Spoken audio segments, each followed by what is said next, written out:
Hello, friends. How are you? Welcome to our YouTube channel Dhyan Commerce, the key of success. Please like, subscribe, share, and press bell icon for notifications. Thank you.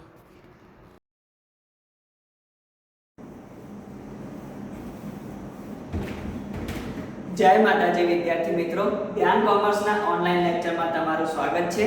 MCom semester 2 માં unit number 2 માં આપણે એક નાનકડા ટોપિકની શરૂઆત કરી છે, પરોક્ષ ખર્ચની કમ કે અધિક વસૂલાત. આપણે આગળના 3 લેક્ચરમાં જોયું કે એની થિયરી અને આગળ દાખલા. હવે આપણે આગળ કેટલાક દાખલાઓ જોઈએ છે. તો આજના લેક્ચરનો પહેલો દાખલો આપણે લેવા જઈ રહ્યા છીએ, દાખલા નંબર 16, પાના નંબર 147 પર. તો બધાની પાસે ચોપડી, ચોપડો, પેન અને કેલ્ક્યુલેટર હશે. બધા એના સાથે રેડી થઈ જાઓ. આપણે જોવા જઈ રહ્યા છીએ આજનો પહેલો દાખલો, દાખલા નંબર 16 અને સાથે ઉદાહરણ નંબર 7, પાના નંબર 147 પર. ચાલો રેડી. રકમ વાંચું છું, બધાનું ધ્યાન ચોપડીમાં. એક કારખાનામાં કોઈ એક ખાતામાં પરોક્ષ ખર્ચની વસૂલાત દરેક યાંત્રિક કલાક દીઠ ₹5 લેખે થાય છે. એપ્રિલ 2004 દરમિયાન કુલ પરોક્ષ ખર્ચ 1,20,000 થયો અને ખરેખર યંત્ર કલાકો 15,000 થયા. હવે આ 1,20,000 કયો ખર્ચો છે? તો ખરેખર આગળ ₹1,20,000 પૈકી 22,500 મજૂર અદાલતના ચુકાદા મુજબ ચૂકવવા પડ્યા. આ નવો પોઈન્ટ છે. જે આગળ જ્યારે 7,500 ગયા વર્ષ પેટે ચાલુ માસમાં એટલે કે એપ્રિલ 2004 માં નક્કી થયા. આ પણ નવો પોઈન્ટ છે. ખરેખર ઉત્પાદન 60,000 એકમોનું થયું, જે પૈકી 45,000 એકમોનું વેચાણ થઈ ગયું હતું. એટલે કે 60,000 એકમોનું આપણે ઉત્પાદન કર્યું અને 45,000 વેચાઈ ગયા. તો વધ્યા કેટલા? 15,000. આને શું કહેવાશે? તો તૈયાર માલનો સ્ટોક. આગળ કારણોનું વિશ્લેષણ કરતા માલુમ પડ્યું કે ઓછી વસૂલાતના 40% ખામી ભરેલા આયોજનને કારણે અને બાકીની રકમ ખર્ચમાં સામાન્ય વધારાને કારણે છે. કમ વસૂલાતને પડતરના હિસાબોમાં કેવી રીતે સમાવશો? આ તો આપણો રૂટીન પ્રશ્ન છે. 40% ખામીવાળું આયોજન છે અને 60% જે બાકીના વધ્યા એ સામાન્ય વધારાને કારણે છે. તો એની તો અસર આપણને આવડે જ છે. હવે તો આ જે 2 પોઈન્ટ નવા છે એના માટે આ ખાસ આપણે આજે લીધો છે આ દાખલો. તો ચાલો શરૂઆત કરીએ. સૌથી પહેલા આપણે જે રીતે કરીએ છીએ એ જ રીતે દાખલો.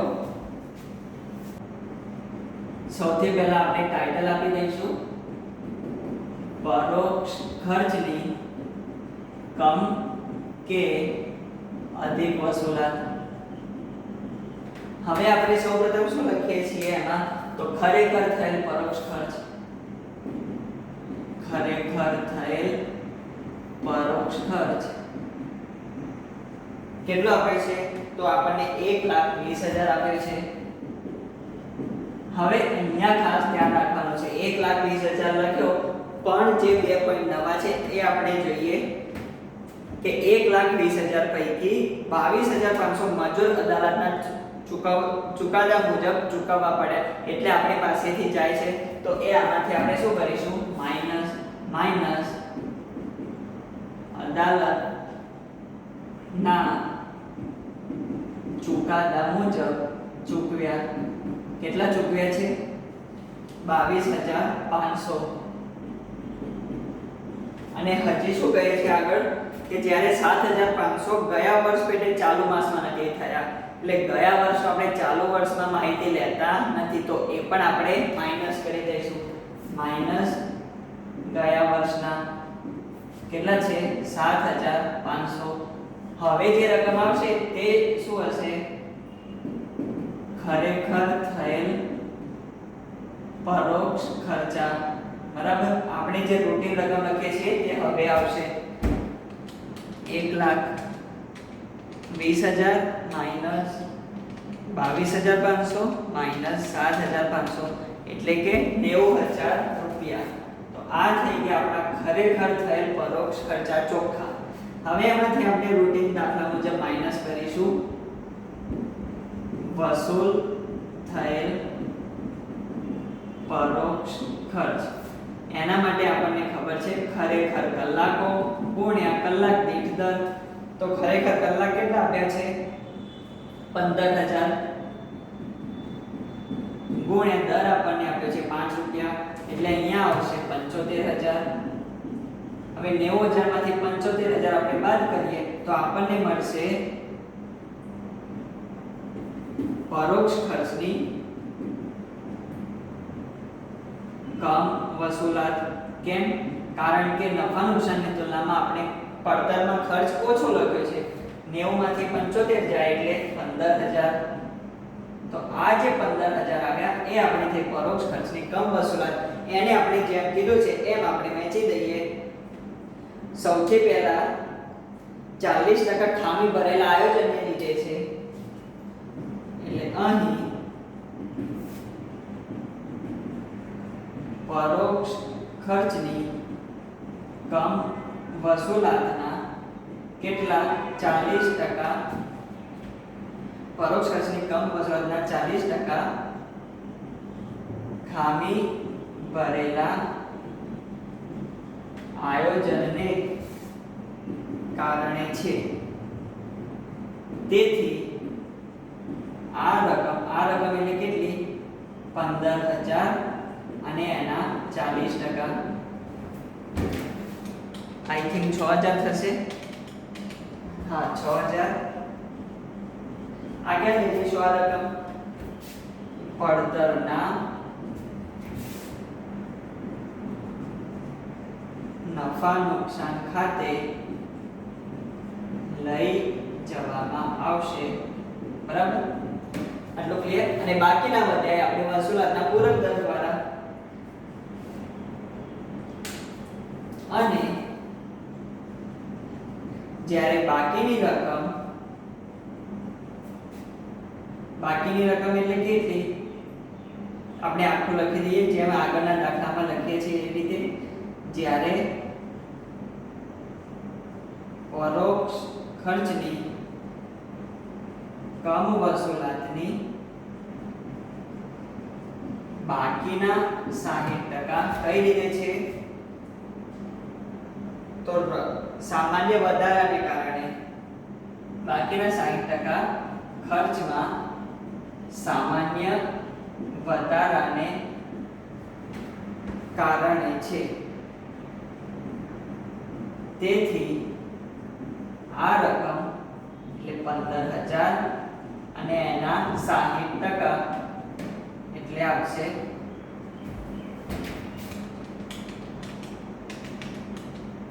9000. વસૂલાતના પૂરક દર દ્વારા વસૂલ કરવામાં આવશે. ક્લિયર? હવે આપણે લખીશું વસૂલાતના પૂરક દરનું સૂત્ર.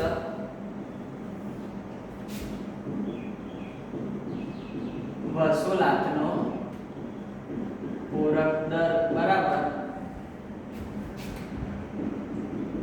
પરોક્ષ ખર્ચની કમ વસૂલાત. જે રીતે લખીએ છીએ આપણે એ જ રીતે. અને નીચે આવશે ઉત્પાદનના એકમો. કેટલા છે? 9000 રૂપિયા. અને ઉત્પાદનના એકમો કેટલા છે? તો અહીંયા આપણને ડાયરેક્ટ આપી દીધા છે કારણ કે આમાં ચાલુ કામ ખાતે આપ્યું નથી. તો માટે અહીંયા આપણે લઈશું ખરેખર ઉત્પાદન 60000 એકમો. એટલે 9000 ભાગ્યા 60000 0.15 રૂપિયા. વસૂલાતનો પૂરક દર આવ્યો 0.15 રૂપિયા. જવાબમાં ચેક કરી લઈએ. હા, આવી જાય છે. હવે આ 0.15 રૂપિયા દ્વારા આપણે એને વેચી દઈશું. ક્યાં લખીએ છીએ એને આપણે? તો પડતરના હિસાબોમાં સૌથી પહેલો શબ્દ આપણે લખીએ છીએ વેચાણ પડતર. વેચાણમાં કેટલા એકમો આપ્યા છે? તો 45000 એકમોનું વેચાણ થઈ ગયું હતું એટલે 45000 એકમો. 45000 ગુણ્યા 0.15 અને બીજા નંબરે આવશે તૈયાર માલ સ્ટોક એ કઈ રીતે શોધીશું આપણે? તો 60,000 કુલ એકમો, એમાંથી 45,000 વેચાઈ ગયા એ બાદ કરીશું એટલે આપણને મળશે 15,000 ગુણ્યા 0.15. હવે આનો આપણે ગુણાકાર કરી દઈએ એટલે પહેલા આવશે 6,750 અને બીજામાં આવશે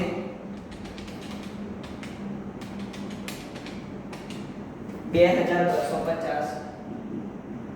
હવે આ બંનેનું ટોટલ 9,000 સાથે મેચ થઈ જવું જોઈએ. થઈ જાય છે 9,000. ક્લિયર? તો આ થઈ ગયો આપણો દાખલો. શું 0.9 હતો?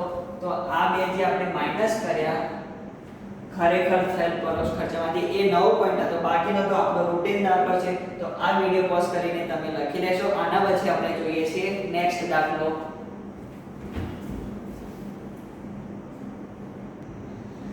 ચાલો, બધાને લખાઈ ગયો છે. હવે આપણે જોવા જઈ રહ્યા છીએ ઇમ્પોર્ટન્ટ દાખલો કે જેના ઉપર ખાસ ધ્યાન આપવાનું છે. તો બધાનું ધ્યાન રકમની અંદર અત્યારે આપણે લેવા જઈ રહ્યા છીએ દાખલા નંબર 19, પેજ નંબર 149 પર. અત્યાર સુધીનો કઠિન દાખલો કહી શકાય.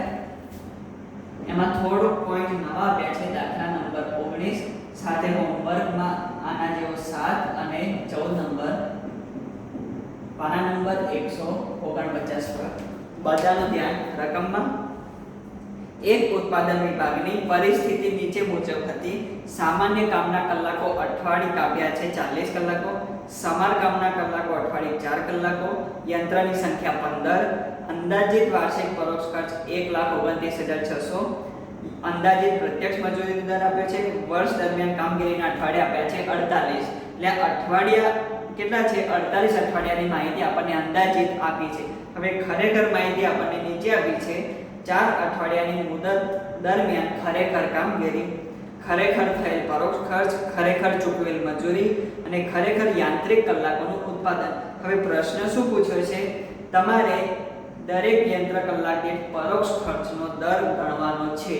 અને બીજો પ્રશ્ન, મજૂરી અને પરોક્ષ ખર્ચની કમ વસૂલાત કે અધિક વસૂલાત નક્કી કરવાની છે. તો સૌથી પહેલા આપણે યંત્ર કલાક દીઠ પરોક્ષ ખર્ચનો દર શોધી લઈએ, પછી આપણો રૂટીન દાખલો સ્ટાર્ટ કરીશું કમ વસૂલાત કે અધિક વસૂલાત. સૌપ્રથમ આપણે શોધીએ યંત્ર કલાક દીઠ પરોક્ષ ખર્ચ. યંત્ર કલાક દીઠ પરોક્ષ ખર્ચનો દર બરાબર. હવે આના માટે આપણે બીજું સૂત્ર જે જોયું હતું એ ઉપયોગમાં આવશે. સૌથી ઉપર આપણે લખીશું અંદાજિત પરોક્ષ ખર્ચ અને નીચે આપણે લખીશું અંદાજિત યંત્ર કલાકો અથવા યાંત્રિક કલાકો. અંદાજિત પરોક્ષ ખર્ચ કેટલો છે? તો 1,29,600 એ આપણે ઉપર મૂકીશું 1,29,600. હવે પ્રોબ્લેમ અહીંયા છે. અંદાજિત યંત્ર કલાકો આપણને આપ્યા નથી, પણ એની માહિતી આપી છે. એના ઉપરથી આપણે કલાકો શોધીશું. કઈ રીતે?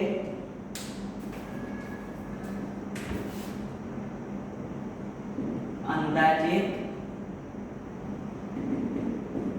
યંત્ર કલાકો બરાબર.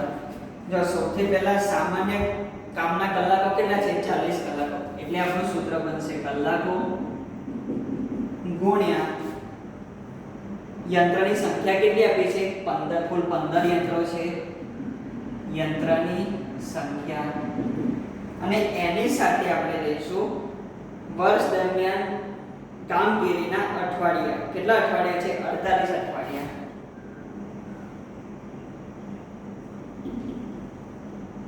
ગુણ્યા અઠવાડિયા બરાબર. હવે કલાકો આપણને આપ્યા છે 40, પણ અહીંયા આપણે 40 લઈશું નહીં. કેમ? તો જો રકમમાં ધ્યાન, એની નીચે શું આપ્યું છે? સમારકામના કલાકો. એટલે જ્યારે આપણી ફેક્ટરીમાં સમારકામ ચાલતું હોય તો તે દરમિયાન આપણે કામગીરી તો કરી શકીએ ને, રિનોવેશન ચાલતું હોય ત્યારે તો એ આપણે એમાંથી માઈનસ કરી દઈશું. એટલે અહીંયા આપણે ખાસ ધ્યાન રાખવાનું છે 40 માઈનસ 4 એટલે કેટલા આવ્યા? 36. આ ખાસ ધ્યાન રાખવાનું છે. પછી યંત્રોની સંખ્યા 15 અને અઠવાડિયા 48. એમાં કશું જ નવું નથી. એટલે 36 ગુણ્યા 15 ગુણ્યા 48 કરીશું એટલે આપણને મળશે અંદાજિત યંત્રો ના કલાકો 36 ગુણ્યા એટલે 25950 બરાબર. તો આ થઈ ગયા યંત્રના કલાકો. તો એ આપણે અહીંયા લખી દઈએ 25950. હવે આપણે આનો ભાગાકાર કરી દઈએ એટલે આપણને મળી જશે કલાક દીઠ દર 129,600 ભાગ્યા 25,920 5 રૂપિયા. આ થઈ ગયો યંત્ર કલાક દીઠ પરોક્ષ ખર્ચનો દર. તો આપણે ક્યારે ઉપયોગમાં આવશે? તો જ્યારે કમ વસૂલાત કે અધિક વસૂલાત શોધીશું તો એના માટે આ 5 રૂપિયા આપણને કામ લાગશે. અને પ્રશ્નમાં પણ પૂછ્યો જ છે, બરાબર. તો હવે આપણે બીજો પ્રશ્ન જોઈએ આગળ.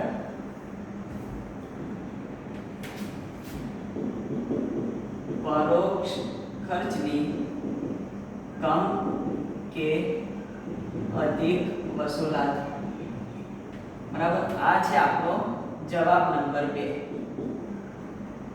સૌથી પહેલા આપણે લખીએ છીએ. હવે આમાં પણ જુઓ, આમાં પણ બે રીતે પૂછ્યું છે, એક મજૂરીની દ્રષ્ટિએ અને એક પરોક્ષ ખર્ચની દ્રષ્ટિએ. તો સૌથી પહેલા આપણે શોધીશું યંત્રની દ્રષ્ટિએ.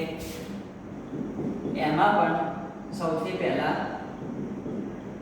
યંત્રની દ્રષ્ટિએ તો ખરેખર થયેલ પરોક્ષ ખર્ચ, ખરેખર પરોક્ષ ખર્ચ કેટલો થયો છે? 13,800 માઈનસ વસૂલ થયેલ પરોક્ષ ખર્ચ. અહીંયા આપણે લખીએ છીએ ખરેખર કલાકો ગુણ્યા કલાક દીઠ દર. તો ખરેખર જો ખરેખર યાંત્રિક કલાકોનું ઉત્પાદન આપ્યું છે 2200 કલાક ખરેખર માહિતીમાં. તો કલાકો છે આપણા 2200 અને દર આપણે આ શોધ્યો એ 5 રૂપિયા. એટલે આ બંનેનો ગુણાકાર આપણે અહીંયા મૂકીશું 2200 ગુણ્યા 5 એટલે 11000.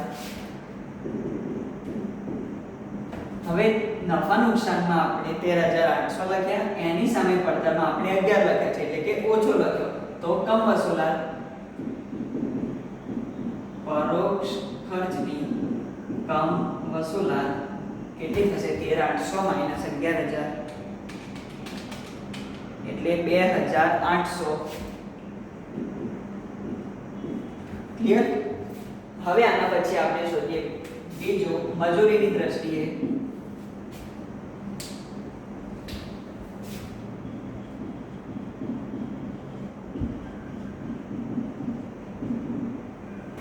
સૌથી પહેલા ખરેખર ચૂકવેલ મજૂરી. ખરેખર મજૂરી કેટલી ચૂકવી છે આપણે? તો 6,000 રૂપિયા માઈનસ વસૂલ થયેલ મજૂરી ખરેખર કલાકો ગુણ્યા કલાક દીઠ દર. હવે અહીંયા આપણને મજૂરીના ખરેખર કલાકો આપ્યા નથી તો એ પણ આપણે શોધીશું. અને દર આપણને આપેલો છે અંદાજિત પ્રત્યક્ષ મજૂરી દર કેટલો આપ્યો છે? ₹3. જો ઉપરના ફકરામાં છેલ્લેથી બીજી લાઈન અંદાજિત પ્રત્યક્ષ મજૂરી દર 3 કલાક ₹3 આપેલા છે. તો કલાકો આપણે શોધીશું. મજૂરીના ખરેખર કલાકો. હવે આ કઈ રીતે શોધીશું? તો સેમ આની જ રીતે સૌથી પહેલા આપણે લખીશું કલાકો ગુણ્યા યંત્રોની સંખ્યા ગુણ્યા અઠવાડિયા. હવે અહીંયા આપણે શોધવાના છે ખરેખર કલાકો. તો ખરેખર જો અહીંયા કલાક કેટલા આપ્યા છે આપણને? તો સૌથી પહેલા તો સામાન્ય કામના કલાકો આપ્યા છે 40 એટલે અહીંયા આપણે લખીશું 40.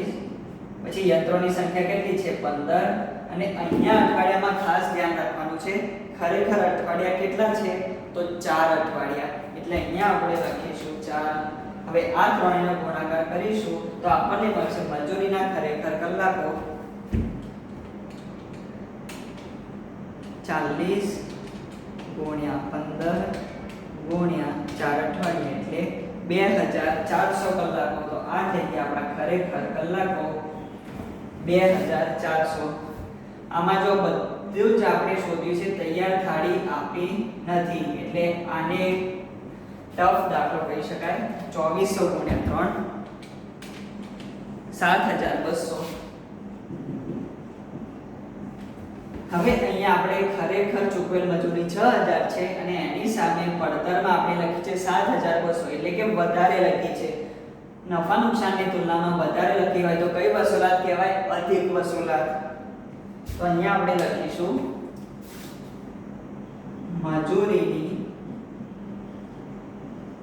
અધિક વસૂલાત. કેટલી અધિક વસૂલાત થઈ? તો 6000 - 7200 એટલે 1200. ક્લિયર? તો આમાં આપણે શું નવો પોઈન્ટ જોયો? તો એક અંદાજિત કલાકો શોધ્યા, યંત્ર કલાકે પરોક્ષ ખર્ચનો દર શોધ્યો અને આ મજૂરીના ખરેખર કલાકો. આની મસ્ત ગણતરી કરી છે. તમે ફરીથી એક નહીં તો બે વાર ગણી લેશો, યાદ રાખી લેશો કઈ રીતે આપણે જોયું. અને આમાં બે રીતે આપણે જોયું, પરોક્ષ ખર્ચની કમ કે અધિક વસૂલાત. ક્લિયર? તો આના પછી આપણે જોઈએ છે નેક્સ્ટ દાખલો. વિડિયો પોઝ કરીને તમે આ દાખલો લખી લેશો.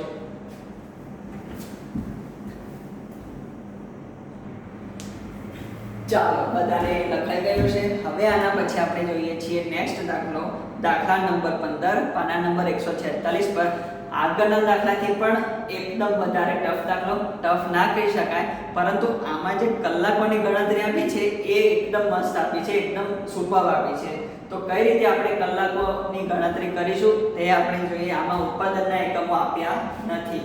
તો બધાનું ધ્યાન દાખલા નંબર 15 માં. દાખલા નંબર 15 સાથે હોમવર્કમાં દાખલા નંબર 5 અને ઉદાહરણ નંબર 8 પાના નંબર 146 પર. રકમ વાંચું છું, બધાનું ધ્યાન. રકમમાં શ્રીનાથ કંપની પ્રાઇવેટ લિમિટેડમાં એક ઉત્પાદન વિભાગમાં 25 કામદારો એક સરખા યંત્રો પર કામ કરે છે. સામાન્ય અઠવાડિયા દરમિયાન 5 દિવસ કામ ચાલે છે, જે દરેક 42 કલાકોનું હોય છે. દરેક કામદારને વર્ષ દરમિયાન 2 અઠવાડિયાની રજા મળે છે અને વર્ષમાં 5 અન્ય રજાઓ હોય છે. જો આપણા કંપનીમાં કેટલા કામદારો છે? 25. અને અઠવાડિયા દરમિયાન એટલે એક અઠવાડિયામાં 5 દિવસ કામ ચાલે છે. આટલું ક્લિયર? એક અઠવાડિયામાં 7 દિવસ હોય, એમાંથી 5 દિવસનું કામ ચાલે છે, જે દરેક 42 કલાકોનું હોય છે. એટલે કે એક અઠવાડિયામાં 42 કલાકનું કામ ચાલે છે. દરેક કામદારને વર્ષ દરમિયાન 2 અઠવાડિયાની રજા મળે છે અને વર્ષમાં 5 અન્ય રજાઓ મળે છે. હવે આપણી કંપનીમાં અઠવાડિયું કેટલા દિવસનું છે? 5 દિવસનું. તો આ જે 5 અન્ય રજાઓ મળે છે એટલે કે કેટલા અઠવાડિયા થયા? તો એક અઠવાડિયું. તો જો વર્ષ દરમિયાન 2 અઠવાડિયાની રજા આગળ મળે છે અને અન્ય 5 રજા મળે છે, તો કુલ કેટલી રજાઓ મળશે? 3 અઠવાડિયા. આ ખાસ ધ્યાન રાખવાનું છે. પછી આગળ, દરેક અઠવાડિયે દરેક કામદાર યંત્ર સાફસૂફીમાં 2 કલાક ગાળે છે. તો હવે આ 2 કલાક જે આપણી સાફસૂફી થાય તો એમાં કામ થાય નહીં, તો એ પણ ધ્યાન રાખવાનું. એક એવો અંદાજ છે કે માંદગી અને ગેરહાજરીને કારણે વર્ષ દરમિયાન 1000 કલાક ગુમાવવા પડશે, તો 1000 કલાક આપણું નુકસાન. પછી આગળ, આ સિવાય ઓવરટાઈમની જરૂર રહેશે નહીં કે અન્ય કોઈ પણ રીતે સમયનો બગાડ થશે નહીં. ક્લિયર? તો આના ઉપરથી આપણે કલાકોની ગણતરી કરવાની છે. આગળ, આ ઉત્પાદન વિભાગને ફાળે આવતો પરોક્ષ ખર્ચ ₹38400 છે, જે પ્રત્યક્ષ કામદાર કલાક દીઠ દરની આધારે વસૂલ કરવાનો છે.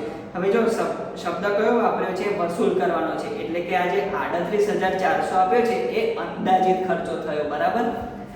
આગળ, વર્ષ દરમિયાન ખરેખર પરોક્ષ ખર્ચ ₹39560 થયો હતો. આવી ગયો ખરેખર ખર્ચો, તો ઉપરનો જે છે તે અંદાજિત ખર્ચો છે. અને યંત્ર સાફસૂફી વગેરેમાં 1200 કલાકો વપરાયા હતા. હવે આ જે આપણને માહિતી આપી છે તે ખરેખર માહિતી આપી છે. જ્યારે માંદગી અને ગેરહાજરીના કારણે 1500 કલાકો ગુમાવવા પડ્યા હતા. વીજળી સપ્લાય બંધ રહેવાને કારણે 300 કલાકો બગડ્યા હતા. આ મુદત દરમિયાન ઉત્પાદન માટે 500 કલાકનો ઓવરટાઈમ થયો હતો. હવે પ્રશ્ન શું પૂછ્યો છે? પહેલો, પ્રત્યક્ષ કામદાર કલાક દીઠ પરોક્ષ ખર્ચની વસૂલાતનો દર, અને બીજો, પરોક્ષ ખર્ચની અધિક કે કમ વસૂલાતની રકમની ગણતરી કરો. એટલે સૌથી પહેલા આપણે શોધીશું વસૂલાતનો દર. કઈ રીતે? તો જે આપણે બીજું સૂત્ર છે એના આધારે સૌથી પહેલા આપણે દાખલામાં પહેલો જવાબ પ્રત્યક્ષ કામદાર કલાક દીઠ પરોક્ષ ખર્ચની વસૂલાતનો દર, એટલે આપણે જેમ લખીએ છીએ એમ લખી દઈએ વસૂલાતનો દર બરાબર ઉપર આપણે લઈએ છીએ અંદાજિત પરોક્ષ ખર્ચ, અને નીચે આપણે લઈએ છીએ અંદાજિત કલાકો. હવે અંદાજિત પરોક્ષ ખર્ચ આપણને આપેલો છે, કેટલો આપ્યો છે? 38400, અને અંદાજિત કલાકોની તો મહાગણતરી આપણે કરવાની છે.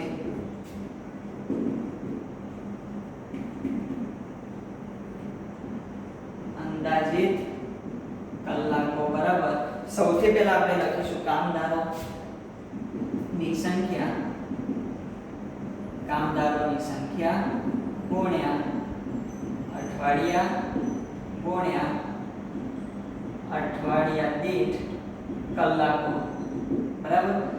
કેટલા કામદારો છે? તો 25. અઠવાડિયા કેટલા છે? તો આપણે એક વર્ષમાં અઠવાડિયા શોધવા હોય તો વર્ષના કુલ દિવસો કેટલા? તો 365. એક અઠવાડિયામાં 7 દિવસ હોય તો 365 ભાગ્યા 7 કરીએ એટલે આપણને વર્ષના કુલ અઠવાડિયા મળી જાય. એટલે આવશે 52 અઠવાડિયા. એટલે વર્ષના કુલ અઠવાડિયા 52 ને ગુણ્યા અઠવાડિયા દીઠ કલાકો, એ આપણને આપ્યા છે 42. હવે આનો આપણે ગુણાકાર કરીશું. 25 ગુણ્યા 52 ગુણ્યા 42 એટલે આવશે 54600. 54600 આ થઈ ગયા આપણા કુલ કલાકો. તમે તો કહેતા હતા સર કે આ તો મહાગણતરી છે, આ તો 54600 આવી ગયા, પણ ના, હજી તો છે ને આપણે આગળ જે શોધવાનું છે. કઈ રીતે? તો જો એમાં જે રજાઓ છે એ આપણે આમાંથી બાદ કરવાની તો બાકી છે હજી, એટલે માઈનસ રજાઓ. હવે રજાઓ કઈ રીતે શોધીશું આપણે? તો જો 2 અઠવાડિયાની રજાઓ આપેલી છે અને વર્ષમાં અન્ય 5 રજાઓ મળે છે, એટલે 5 દિવસ એટલે એક અઠવાડિયું થાય, કારણ કે આમાં આપેલું છે કે અઠવાડિયા દરમિયાન 5 દિવસ કામ ચાલે છે, એટલે 3 અઠવાડિયા આપણી રજાઓમાં જાય છે. પણ સામે કામદારો કેટલા છે? 25.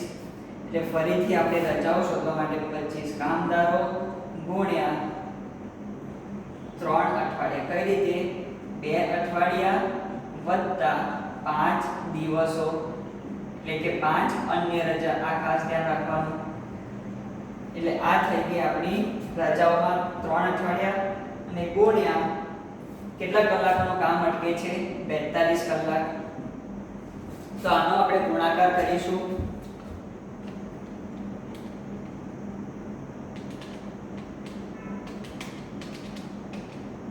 3150.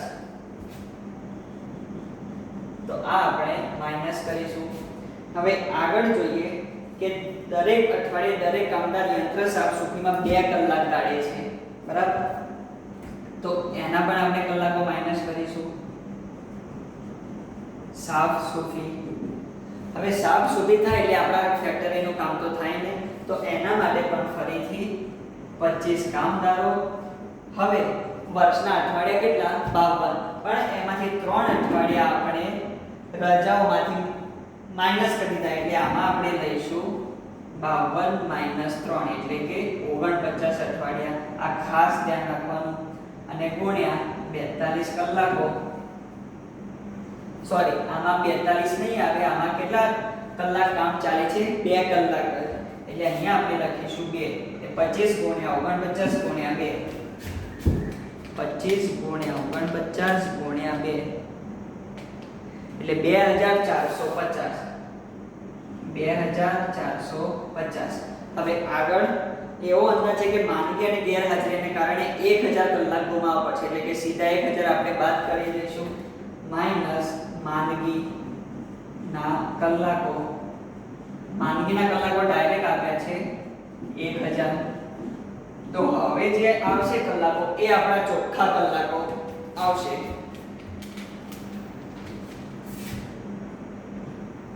54,600 માઈનસ 3150 માઈનસ 2450 માઈનસ 1000 એટલે આવ્યા 48,000 કલાકો આપણા અંદાજિત કલાકો. ક્લિયર? આ 48,000 કઈ રીતે આવ્યા? પહેલા કુલ શોધ્યા, એમાંથી રજાઓના કલાકો બાદ કર્યા, એમાંથી સાફ સુફીના કલાકો બાદ કર્યા અને એમાંથી માંદગીના કલાકો બાદ કર્યા. તો આ 48,000 આપણે મૂકી દઈશું અહીંયા. ક્લિયર? કઈ રીતે આવ્યા? તો આ નોંધ મુજબ. હવે 38,400 ભાગ્યા 48,000 એટલે કે 0.80. 0.80 તો આ થઈ ગયો આપણો વસૂલાતનો દર 0.80. ક્લિયર? પડી ખબર? હવે આપણે જોઈએ અધિક કે કમ વસૂલાત.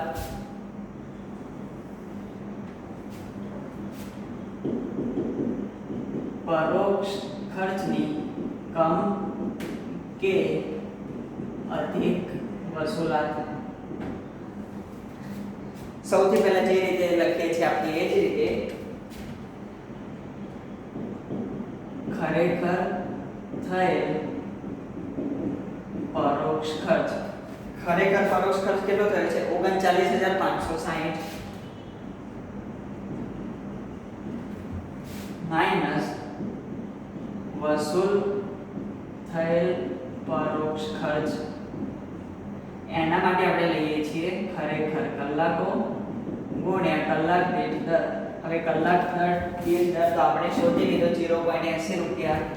પણ હવે આ ખરેખર કલાકો શોધવા માટે પણ આવી ગણતરી કરવી પડશે. હા, કેમ? કારણ કે આપણને ખરેખર માહિતી નીચે આપી છે. એટલે આ દાખલામાં આપણે કલાકોની મહાગણતરી કરવાની છે. ચાલો સૌથી પહેલા આપણે લખીશું આ જે અંદાજો આપણે માર્યો હતો અંદાજિત કલાકોનો કેટલો? 54,600. એ આપણે બેઠા લખી દઈશું 54,600. આપણે ટાઇટલ આપી દઈએ ખરેખર કલાકો. સૌથી પહેલા એમાં અંદાજિત કલાકો કેટલા છે? 54,600. એમાંથી હવે જેમ કીધું છે એમ બાદ કરતા જઈશું. સૌથી પહેલા તો રજાઓ આપણે માઈનસ કરીશું. આ ખાસ ધ્યાન રાખવાનું, કારણ કે રજાઓ આપણને આપેલી જ છે 2 અઠવાડિયા વત્તા 5 દિવસ એટલે 3 અઠવાડિયા. 3,150 માઈનસ રજાઓ 3,150 માઈનસ હવે સાફ સુફીના કલાકો એ કેટલા થયા છે? તો આપણને આપ્યું છે યંત્ર સાફ સુફી વગેરેમાં 1200 કલાકો વપરાયા હતા. તો યંત્ર સાફ સુફી એમાં આપણે લખીશું 1200 કલાકો. પછી આગળ માંદગીના કલાકો. તો એમાં લખ્યું છે જ્યારે માંદગી અને ગેરહાજરીને કારણે 1,500 કલાકો ગુમાવવા પડ્યા હતા. તો અહીંયા આપણે લખી દઈશું માંદગી અને એના કલાકો આવ્યા છે 1,500. પછી આગળ શું લખ્યું છે? વીજળી સપ્લાય બંધ રહેવાને કારણે. તો અહીંયા આપણે માઈનસ કરીશું વીજળી સપ્લાય બંધના કારણે કેટલા કલાકો? 300 કલાકો બગડ્યા હતા. પછી આગળ શું કહે છે? આ મુદત દરમિયાન ઉત્પાદન માટે 500 કલાકનો ઓવરટાઈમ થયો એટલે 500 કલાક વધારાનું કામ થયું હતું એટલે આપણે માઈનસ ની કરીએ શું થશે? પ્લસ થશે. તો આ બધા થશે માઈનસ અને એમાંથી પ્લસ થશે ઓવરટાઈમના કલાકો. Plus overtime. કેટલો ઓવરટાઈમ છે? તો 500 કલાકનો. તો જે જવાબ આવે એમાં આપણે 500 પ્લસ કરી દઈશું એટલે આપણને મળશે ખરેખર કલાકો. હવે આપણે પ્લસ માઈનસ કરી લઈએ. 54,600 માઈનસ 31,50 માઈનસ 1200 માઈનસ 1500 માઈનસ 300 એટલે અહીંયા આવે 48,450 વત્તા 500 એટલે 48,950. આ થઈ ગયા આપણા ખરેખર કામના કલાકો. 48,950 એ આપણે અહીંયા લખી દઈએ 48,950 ગુણ્યા 0.8 એટલે 39,160 39,160 હવે જો અહીંયા 39,560 લખ્યા છે ખરેખર અને પરોક્ષ ખર્ચ વસૂલ થયેલ એટલે કે પડતરમાં આપણે કેટલા લખ્યા છે ઓછા એટલે કમ વસૂલાત તો અહીંયા કમ વસૂલાત થશે પરોક્ષ ખર્ચની કમ વસૂલાત કેટલી કમ વસૂલાત થઈ જશે 39,560 માઈનસ 39,160 એટલે 400 રૂપિયા તો આ થઈ ગયો આપણો મહાદાખલો આમાં કલાકોની ગણતરી મેં છે ખાસ ધ્યાન રાખવાનું છે બરાબર ના ખબર પડે તો તમે ફરીથી વિડિયો પોઝ કરીને જોઈ લેશો 2-3 વાર લખી લેશો અને આ વિડિયો પોઝ કરીને તમે લખી લેશો આના પછી આપણે લઈએ છીએ નેક્સ્ટ દાખલો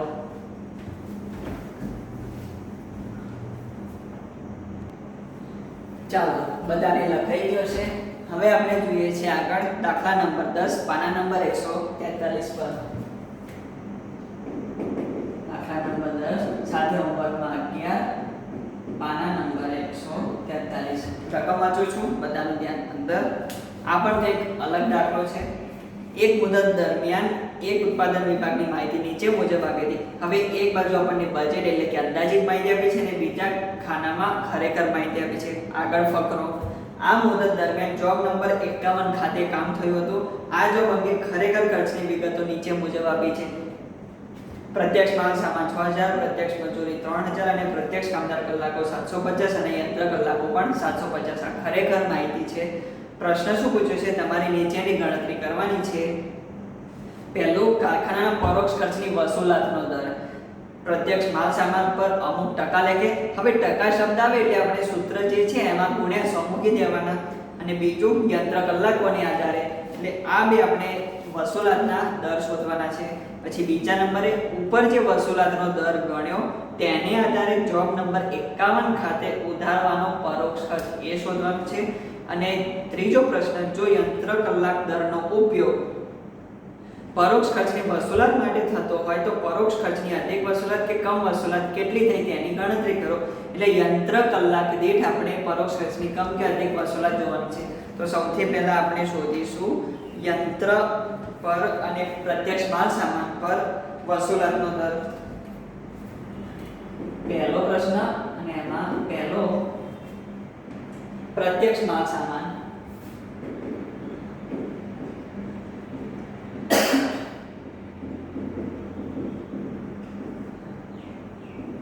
વસૂલાતનો દર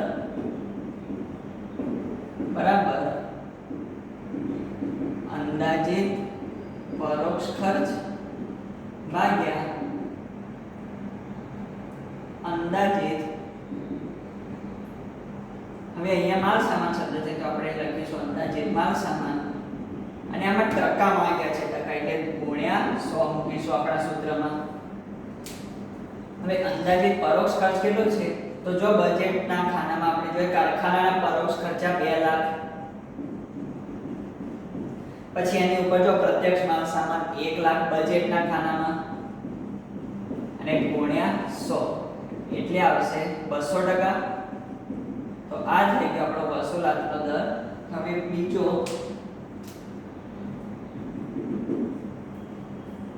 યંત્ર કલાકોની આધારે વસૂલાતનો પૂરક દર બરાબર એનું એક સૂત્ર અંદાજિત પરોક્ષ ખર્ચ અને નીચે અંદાજિત યંત્ર કલાકો. અંદાજિત પરોક્ષ ખર્ચ તો સેમ રહેશે 2 લાખ રૂપિયા અને અંદાજિત યંત્ર કલાકો કેટલા છે તો બજેટના ખાનામાં 40000.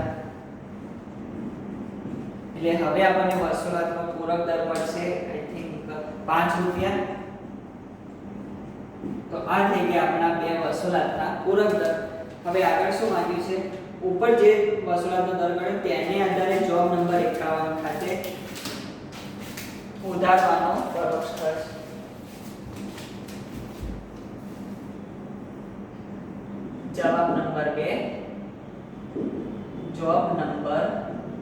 51 માટે પરોક્ષ ખર્ચ.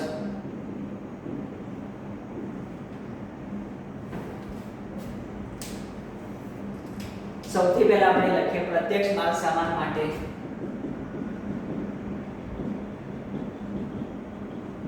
પ્રત્યક્ષ માલ સામાન માટે હવે એના માટે આપણે ખરેખર થયેલો પ્રત્યક્ષ માલ સામાનનો ખર્ચો કેટલો છે? 6000 ગુણ્યા વધારો કેટલો છે? વસૂલાતનો દર 200%, એટલે 6000 ગુણ્યા 200%, એટલે 6000 ના 200% આવશે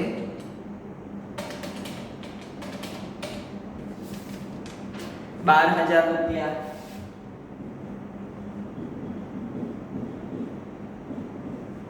અને બીજા નંબરે યંત્ર કલાકો માટે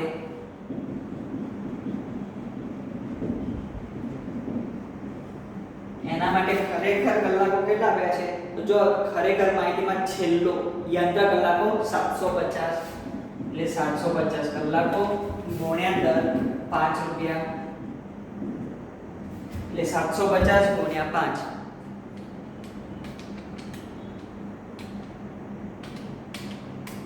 ₹37.50.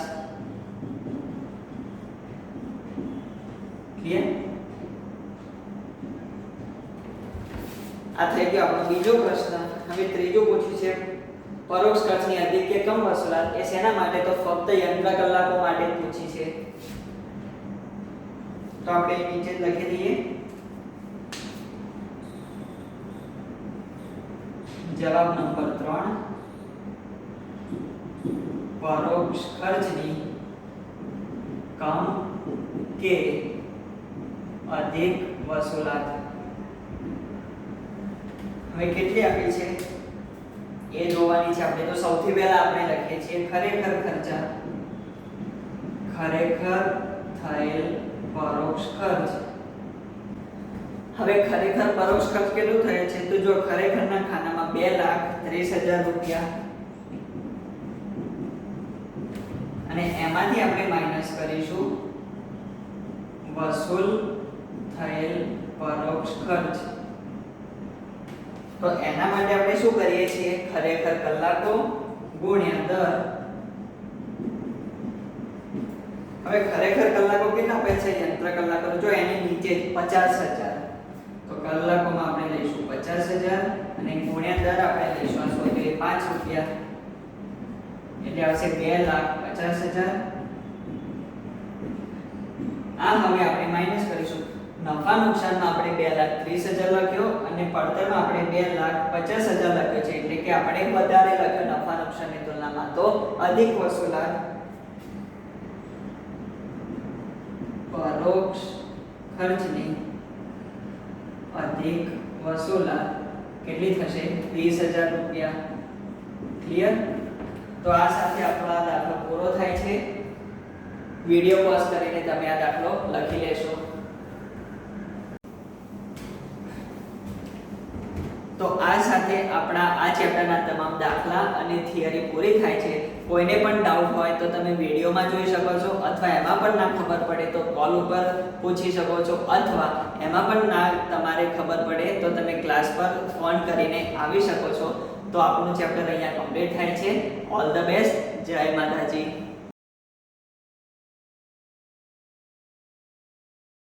Please like, subscribe, share and press bell icon for notifications.